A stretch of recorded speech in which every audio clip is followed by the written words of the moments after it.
Assalamualaikum dan salam sejahtera. Saya ucapkan kepada pelajar sekalian. Okay, kita sambungkan kita punya pembelajaran pada hari tentang psikologi kesihatan dalam topik stres ataupun tekanan dalam bahasa Melayunya. Saya merujuk pada buku ini untuk kita punya pembelajaran hari ini. Diharapkan pelajar semua boleh merujuk semula ke dalam buku ini untuk lebih kefahaman yang lebih mendalam lah. Okay, kan? Berikut adalah objektif pembelajaran kita untuk petang ini sahaja. Menandakan terdapat banyak benda yang boleh kita kupaskan tentang tekanan ini. Tapi saya harap pelajar-pelajar boleh fokus pada 4 objektif utama kita dalam pembelajaran kita hari ini. Iaitu tentang apa itu tekanan, fisiologi di sebalik berlakunya tekanan dalam tubuh kita. Terusnya kita mengetahui kesan dan kita fokus pada topik yang lebih spesifik iaitu tekanan di tempat kerja. Sebelum tu saya nak memberi pesanan kepada pelajar sekalian untuk lebih terbuka dan jangan takut untuk bertanya soalan. Saya sediakan ruangan komen di bahagian channel saya di YouTube itu untuk pelajar-pelajar memberikan pendapat, mengumpulkan soalan dan kita sama-sama cuba mengupas balik apa itu tekanan yang kita lalui. Mungkin barang perkongsian ini juga boleh membantu kita lebih faham tentang apa itu tekanan. Okey, saya teruskan. Okey. Apa itu tekanan atau stres? Kita selalu dengar perkataan ni bila kita dengar kawan kita bercakap, aku tertekan hari ini. Kan? Biasa dengar kan? Okay. Jadi apa sebenarnya tekanan tu? Apakah tekanan ini bagus? Tak apa, kita rungkai sama-sama. Jadi, tekanan itu adalah satu bentuk emosi yang negatif yang dilalui oleh semua orang. Dan dia melibatkan beberapa aktiviti lah. Seperti aktiviti biokimia, kesan pada psikologikal, kognitif dan perubahan tingkah laku. Perasan tak? Kalau kita marah, kita akan rasa dalam ni terberat, tekan, stres. Dari segi pemikiran kita, kognitif kita fikir apa bila tengah stres, tengah marah, kita ada rasa berfikir sesuatu kan. Sama juga dalam ni. Itulah yang didefinisikan sebagai tekanan. Melibatkan pelbagai aspek dalam kehidupan kita yang menjadikan seseorang itu tertekan. Tingkah laku kita pun sama. Kita akan lebih mudah marah dan sebagainya. Jadi, kenapa kita perlu faham tekanan ni? Cuba fikir sebentar. Kenapa kita kena belajar? Jadi, antara sebab kita perlu faham tekanan adalah disebabkan kita perlu faham macam mana untuk kita memahami ataupun mengubah faktor-faktor tertentu yang berlaku dalam hidup kita. Kalau kita faham, baru kita mudah untuk beradaptasi. Contohnya, kita faham yang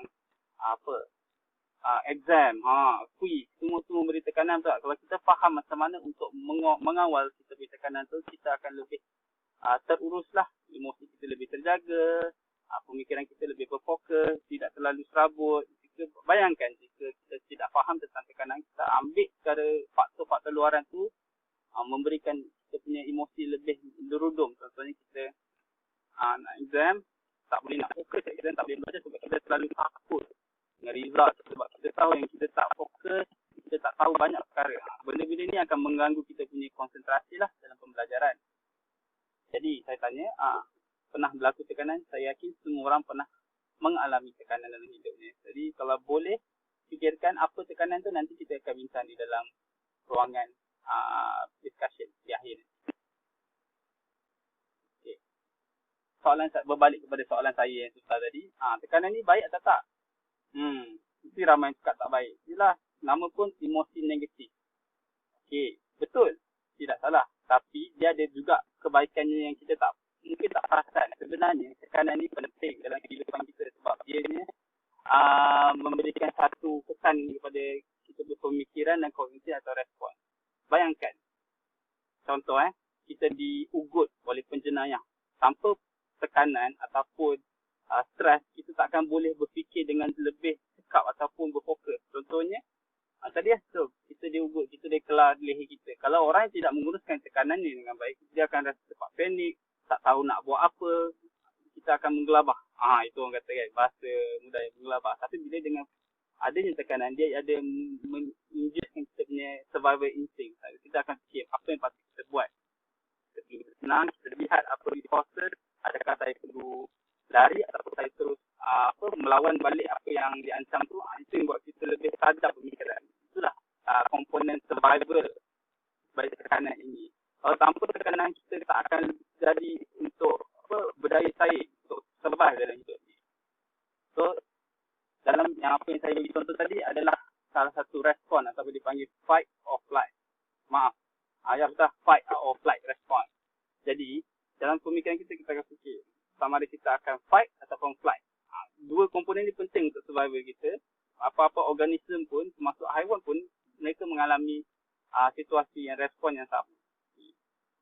Apa dia kelebihannya? Kita baca tadi, pengadaptasian, fokus, motivasi dan kelangsungan hidup. Kelemahannya, kiranya kita tak mampu mengawal kita punya tekanan, dia akan menjerumus kepada kelemahan, iaitu gangguan kita punya emosi, kita punya pemikiran dan lain-lain serta produktiviti kita. Seterusnya boleh sambunglah. Banyak lagi kelemahannya yang kita boleh bincangkan dalam ruangan komen. Nanti kalau ada sesiapa nak bagi pendapat. Okey. Dalam topik kita hari ini, kita akan belajar tentang model General Adaptive Syndrome yang diperkenalkan oleh Stanley. Okay, ini ada 3 fasa utama apabila kita menghadapi tekanan, respon tekanan dalam hidup kita. Jadi yang pertama adalah fasa alarm ataupun gelisah. Kedua adalah rintangan, resistance, dan terakhir sekali adalah exhaustion. Dan kenapa graf ni menurun dan menaik dan menurun balik, kita akan bincang selepas kita masuk kepada fasa yang pertama, iaitu tentang fisiologi terhadap tubuh kita, iaitu fasa pertama iaitu gelisah atau alarm. Dari segi tentang fisiologinya, dia akan melibatkan beberapa organ dan neurotransmitter ataupun hormon yang seperti yang kita belajar, iaitu tentang kortisol, hormon tekanan ataupun stress hormon daripada yang dikeluarkan oleh kelenjar adrenalin. So apabila kita menghadapi sebarang tekanan, otak kita akan, mata kita akan perceive dulu, melihat persepsi itu adakah kita berada dalam keadaan tekan.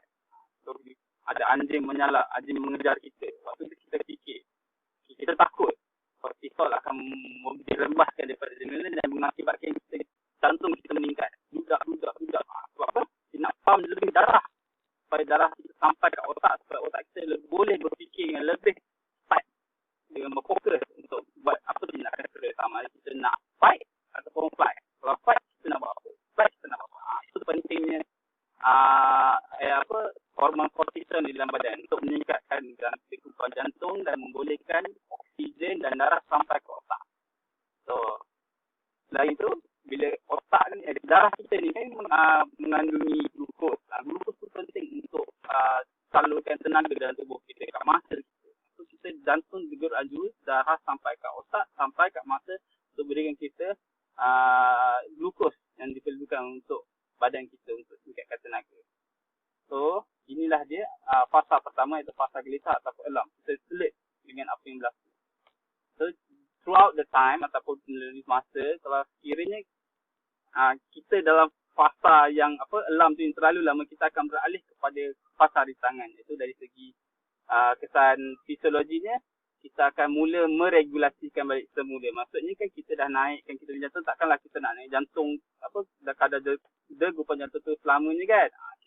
Badan kita akan mula meregulasikan kepada tahap yang normal balik. Itu dia dipanggil rintangan. Dia menaik dan menurun, dia merintang. Itu fasa yang kita akan belajar, iaitu hormon kortisol akan mula dikurangkan. Depends pada kita punya situasi. Kini kita dapat mengawal balik keadaan kita. Kita dah tahu nak buat apa, kita jadi lebih tenang. Jadi tekanan darah akan mula menurun dan kembali kepada asal. So, macam saya cakap tadi, setengah situasi itu akan berterusan dan kiranya berterusan, dia melibatkan proses coping ataupun daya tindak. Itu kita belajar untuk cope. Contoh kalau orang tu stres, macam mana kita nak cope? Ada banyak cara nak cope, tapi kita tak fokus dalam kita pergi kuliah hari ini. Kita fokus dalam subjek yang seterusnya lah. Antara simptom yang kita boleh perasan dalam fasa rintangan adalah kita akan mudah marah, irritated, mudah kecewa, dia akan kurang fokus. Sebab apa? Kita dalam fasa yang alert tadi dah sudah. Lepas tu kita fasa rintangan, kita nak kurangkan balik. So, fokus kita mungkin dah berkurang. Okay. Dan sekiranya fasa rintangan ni berterusan, untuk masa yang lama, dia akan masuk ke fasa yang ketiga, iaitu fasa kelesuan kelesian. Yes. Kenapa manusia ni dia perlukan tenaga? Macam tadi kita belajar, penggunaan tenaga. Stres ni beri kita tenaga. Siapa yang pernah mengalami tekanan ni dalam hidup tu mesti akan pernah rasa waktu-waktunya yang dia rasa exhausted, letih, tak bermaya. Itulah dia sebabnya. Antara sebabnya lah. Tapi tak mengapa.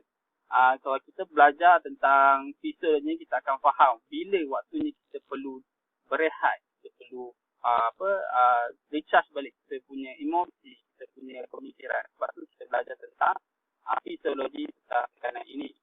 Jadi kalau dalam fasa ni kita akan lihatlah beberapa kesannya, antaranya lah kemurungan, kebimbangan. Inilah antaranya sebab mereka terlalu lama memendam memendam rasa stres itu. Sebab tu kita perlu reach out sebagai contohlah sebagai kita sebagai seorang manusia, rakan-rakan kita yang datang kepada kita, meluahkan perasaan untuk mendapatkan comfort, untuk dapatkan pandangan mungkin ataupun sekadar nak dengar saja. Jadi peranan kita sebagai seorang rakan, kita sudah bertimbang rasa dan bantulah mereka. Janganlah kita mengkritik pula.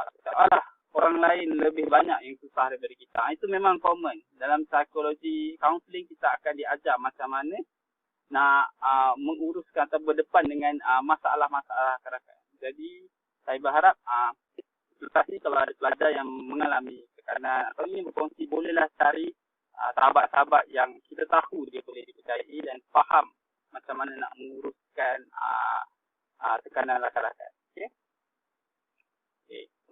Adakah tekanan menyebabkan penyakit? Ini adalah objektif kita yang ketiga tadi. Kita belajar tentang apakah tekanan ini menyebabkan penyakit. Okay. Daripada graf yang kita, daripada tata yang kita lihat di bawah ini, memang tekanan ini memang ada banyak kesan secara terus ataupun tidak. Secara amnya, dari segi fisiologi, kita belajar tadi, meningkatkan tekanan darah. Ini ada tambahan lagi, meningkatkan lipid. Perasan tak kenapa bila ada orang tu stres tapi badan dia makin besar? Dia ada dua kesan lah. Satu kesan tingkah laku cope. Itu saya cakap tadi, cope. Macam mana kita cope? Kadang-kadang orang nak stres, dia nak hilangkan stres, dia makan. Sebab makan buat dia gembira. Jadi tingkah laku dia akan menyebabkan pertambahan makanan. Tambah makanan maksudnya pertambahan berat. Kerana makanan tu tak dipecahkan, yang glukos tu tak dipecahkan, dia akan store stres. Itu antara kesan tingkah laku. Yang kedua adalah lipid.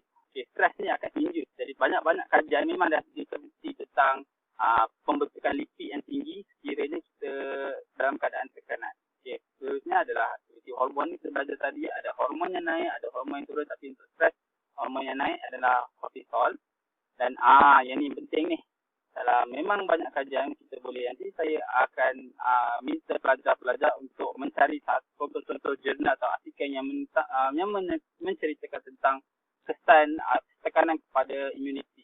So dalam kes ni, kita boleh faham kalau imuniti kita turun atau rendah, kita akan lebih cenderung untuk mendapat penyakit.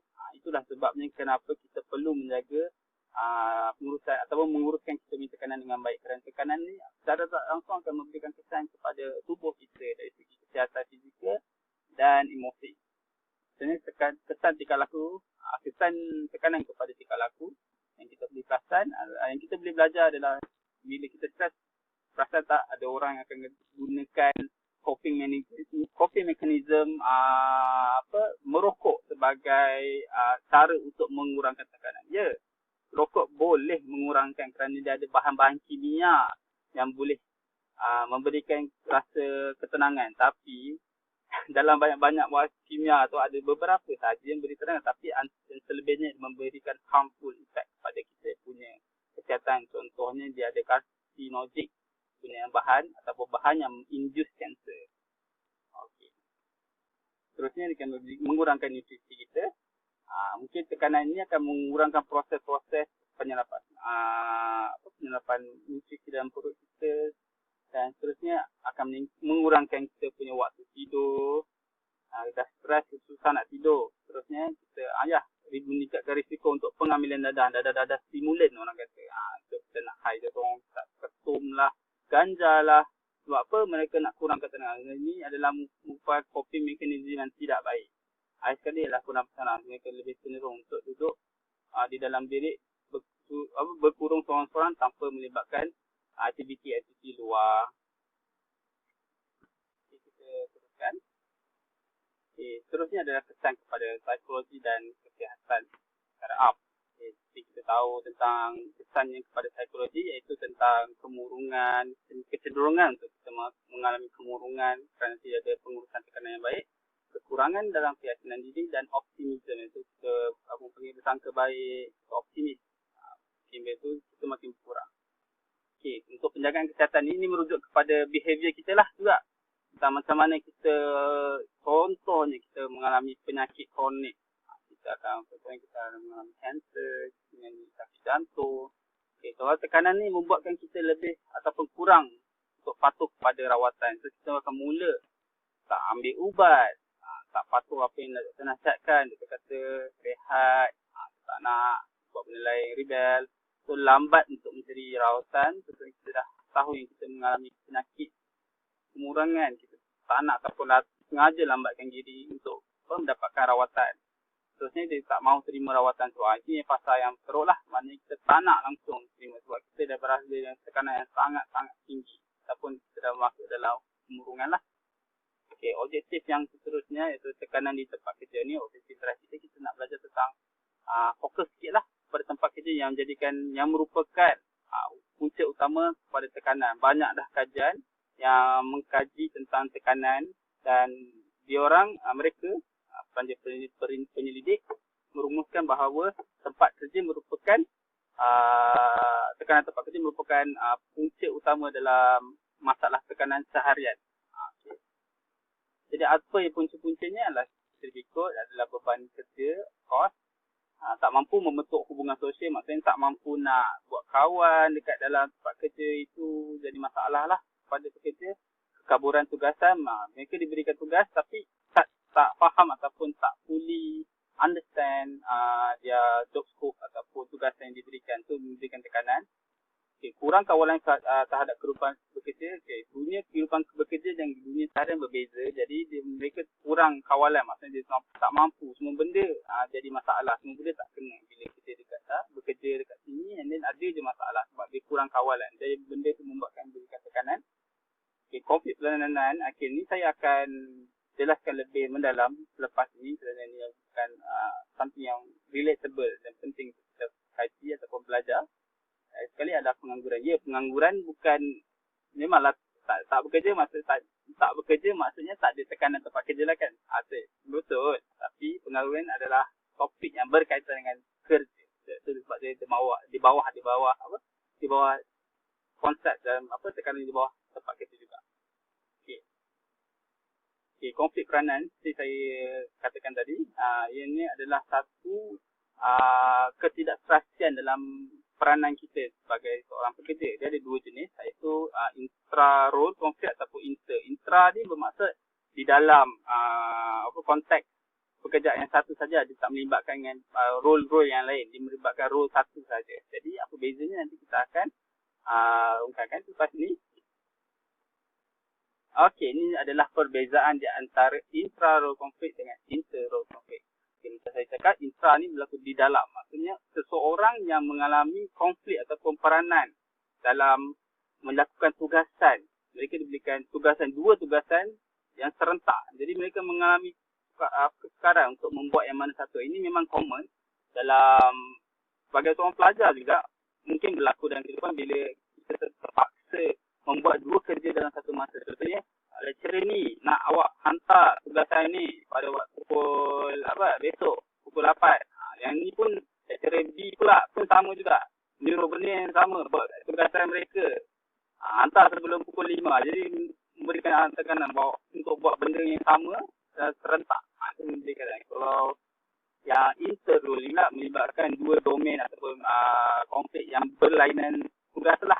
Saya bagi contoh di sini adalah tentang seorang doktor. Kalau anda dalam ni kita boleh faham bahawa dalam musim-musim COVID ni kita akan lihat beberapa posting-posting di Facebook kan, perasaan ada yang mak bapak doktor lah tak dapat beri masa mereka, tak dapat beri perlindungan mereka kepada anak atau keluarganya, tapi terpaksa bergadai nyawa menjaga rakyat Malaysia. Itu antara contoh inter-role konflik mana mereka terpaksa memilih sama ada untuk pergi ke keluarga ataupun pergi ke masyarakat kerana tuntutan permintaan specialist dia mereka lah, kepakaran mereka dalam melakukan atau menyelesaikan masalah.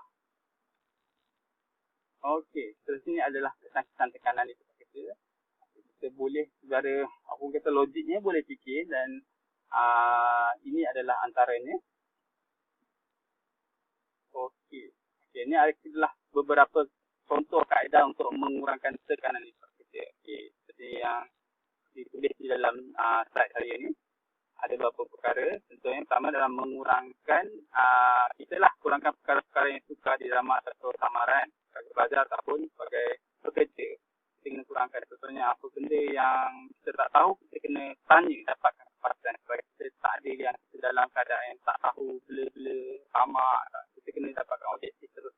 Kita elak atau kurangkan tekanan. Seterusnya melibatkan pekerja dalam pembuatan keputusan. Kiranya anda seorang libatkan pekerja sekali dalam keputusan pembuatan keputusan, sebab kita tak nak ada berita-berita shock ataupun perkara-perkara yang terlepas pandang yang memberikan kesan kepada pekerja dan syarikat lah.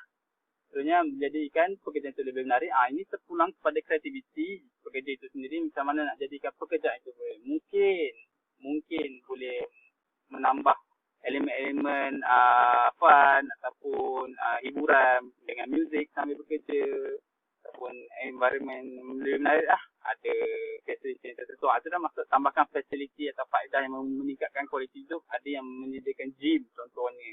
Menyediakan apa? Aircon, bilik beraircon, bilik muzik, makan, bilik pantry yang boleh bagi makan. Macam tu lah. Itu antara faktor-faktor ergonomi atau psikologi dalam tempat kerja lah, pengurusan tempat kerja. Okay, bantu pekerja untuk membentuk hubungan sosial yang bermakna. Maksudnya kalau kita tahu kita ni ada circle yang baik, nampak ada kawan atau rakan kerja yang malu-malu, tak berani nak bercakap, kita bantu mereka, masukkan mereka dalam kelompok kita. Jangan kita isolasi. Itulah masalah pada tekanan bila ada berlakunya gap-gap, isolasi, grup ni, geng-geng ni. Itu yang kita kalau boleh nak cuba elakkan lah. Kita sebagai yang orang yang berilmu yang telah belajar tentang ilmu tekanan ni, kita patut aplikasinya. Okey, seterusnya beri ganjaran atau pujian. Tak kisahlah anda bos ataupun anda rakan kerja, bila kawan buat sesuatu, rakan kerja buat sesuatu yang bagus, beri pujian, beri kata-kata semangat. Itu dapat mengurangkan lagi tekanan mereka. Dan seterusnya yang akhirnya adalah beri kena pasti tanda-tanda atau simptom tekanan. Kita boleh nampak anda sendiri pernah mengalami tekanan dan kadang-kadang benda ni tak nampak sebab mereka kaburkan dengan senyuman. Pernah tengok ada yang kita nampak macam kes-kes artis-artis yang kita tengok macam mereka ni senyum ni nampak happy, duit banyak, tak ada masalah. Kan kita nampak macam tapi sebenarnya kemurungan ni adalah dia adalah satu lapisan yang tebal lah, dia tutup kita punya dengan senyuman. Jadi kita boleh tahu sebenarnya ada simptom-simptom seperti kurang bercakap, itu adalah contoh-contoh simptom pada kemurungan. Kita boleh cubalah rapatkan diri dan bertanya khabar. Okey, rumusannya kita hari ini adalah kita pun dah belajar tentang apa itu tekanan, serta apakah kebaikan dan keburukan tekanan itu sendiri. Jadi kita dah belajar juga tentang fisiologi atau biokimia, apa yang berlaku dalam tubuh, apa kesannya kepada fisiologi itu, jantung kita, apa yang berlaku pada kognitif kita, apa yang berlaku pada tindakan kita. Semua itu berkaitan dapat dengan ilmu kefungsian atau fisiologi. Seterusnya kita mempelajari tentang kesan tekanan itu sendiri kepada kesihatan tubuh kita. Kita tahu tadi apa? Ada beri kesan kepada immunity, ada kesan kepada fizikal, ada kesan kepada emosi. Itu yang penting untuk kita faham kenapa tekanan ni penting untuk kita belajar. Yang seterusnya adalah tekanan di tempat kerja itu sendiri, apa penyumbang dia, apa cara kita nak atasinya. Itu penting untuk kita sama-sama aplikasikan dalam kehidupan kita, sebab kehidupan kita ni memang tak lari pada masalah. Jadi itu kita kena bersama-sama untuk memahami dan mempelajari cara untuk menguruskannya. Kita tak boleh buang 100% tekanan ni, sebab dia adalah fitrah manusia untuk mengalami tekanan. Sedangkan Allah sendiri mengatakan selagi adakah kamu cukup beriman selagi tak diuji dengan ujian-ujiannya, kan. Jadi penting untuk kita faham untuk aplikasikan kemahiran untuk pengurusan tekanan ini. Okey, ini adalah beberapa latitude lah untuk kita kita sama-sama kena pasti tahap kefahaman kita tentang ni. Dan soalan saya ni lebih kepada kemahiran berfikir RC lah. Mungkin tak ada jawapan yang lebih terperinci dalam slide saya, tapi saya berharap pelajar-pelajar dapat mengaitkan dia dalam kehidupan atau beri pendapat sendiri kalau ada hujah yang lebih menyokong kepada, sebab manusia ni, kehidupan manusia ni kompleks dan dia berubah-ubah mengikut pada peredaran masa lah.